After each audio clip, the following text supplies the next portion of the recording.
ქართული ენა ქართველი ერის თვითმყოფადობის სულიერებისა და ერთიანობის სიმბოლოა. ქართული ენის დღესა და 1978 წლის 14 აპრილის მოვლენებზე ხელისუფლების პირველი პირები წერენ. 1978 წლის 14 აპრილი ჩვენი ისტორიის ერთ-ერთი გამორჩეული თარიღია. საბჭოთა ხელისუფლების განზრახვას ქართული ენისთვის სახელმწიფო ენის სტატუსი ჩამოერთმია, ქართული საზოგადოების პატრიოტული პასუხი მოჰყვა, რამაც საბჭოთა ხელისუფლებას გადაწყვეტილების შეცვლა აიძულა. ქართული ენა ჩვენი თვითმყოფადობის სულიერებისა და ერთიანობის სიმბოლოა. ილია ჭავჭავაძე გვასწავლის, რომ ენა საღვთო რამ არის და საზოგადო საკუთრებაა, რომელსაც კაცი უნდა ეკომაგებოდეს. სწორედ მშობლიური ენის კომაგობის ამ გმირულმა აქტმა არა მხოლოდ ქართულ შეუნარჩუნა სახელმწიფო ენის სტატუსი, არამედ ის იქცა გარდამტეხ მოვლენად, რომელმაც ეროვნული მოძრაობის აღმავლობას პირველი მძლავრი ბიძგი მისცა. ჩვენი მუდმივი ვალდებულება გადმოვტკიცოთ ქართული ენის გამორჩეული როლი მსოფლიო კულტურულ სივრცეში.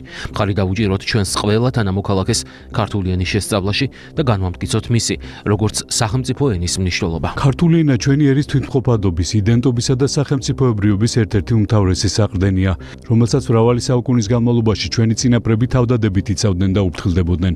1978 წლის 14 აპრილის მოვლენები სწორედ ამის ნათელი მაგალითია. ზუსტად 47 წლის წინ რუსთაველის გამზირზე შეკრებილმა ათასობით ადამიანმა საკუთარი სიცოცხლის რისკის ფასად დაიცვა ქართული ენა.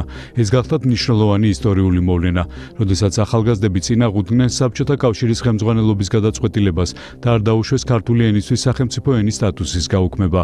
ეროვნული ინტერესების სადარაჯოზე მდგომი ქართველი ხალხის ამ გამარჯვებამ არამხოლოდ ქართულ ენას შეუნარჩუნა კონსტიტუციური სტატუსი, არამედ დიდი ბიძგი მისცა ეროვნული მოძრაობის აღმავლობასაც. ჩვენ მადლიერებას გამოვხატავთ ამ უპრეცედენტო სამოქალაქო გმირობის ყველა მონაწილის მიმართ. დღეს თითოეული ჩვენგანის პასუხისმგებლობაა გაუფრთხილდეთ ჩვენი თანამემამულეების თავდადებით შენარჩუნებულ მშობლიურ ენას.